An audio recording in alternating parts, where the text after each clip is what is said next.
ازدواج با اجنه واقعیت دارد؟ واقعیت داره دوستان، این امکانش هست. چیز عجیبی نیست واقعا.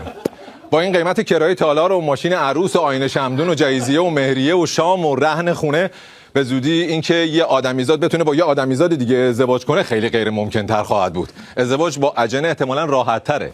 اونا به یه حموم متروکه قدیمی هم راضی‌ان واسه شروع زندگی. فقط احتمالاً هزینه میکاپشون یکم زیاد بشه. از لحاظ علمی هم مشکل نداره ما جن رو خوب بشناسیم. بله. علم شاید یه روزی به جایی برسه که ما بتونیم موجودات ماورای طبیعه رو هم بشناسیم، ولی محاله بتونیم اون انسان حشری دائم التحریکی که از سوراخ جن هم نمیگذره رو درک کنیم و بفهمیم چی تو مغزش میگذره. و فرزندی هم ممکنه متولد بشه؟ امکانش هست. بله. دیگه کم کم فانتزیا و فتیشای اینا داره از ژانر جنسی خارج میشه و میره تو ژانر وحشت.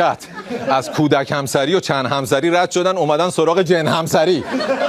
به زودی احتمالاً باید شاهد گزارشاتی مبنی بر شوخی‌ها و آزارهای جنسی اجنه بدحجاب از سوی اراذل ارزشی باشیم. جون چه سم پاشنه بلندی. عروس ننم میشی یا بگم بسم الله؟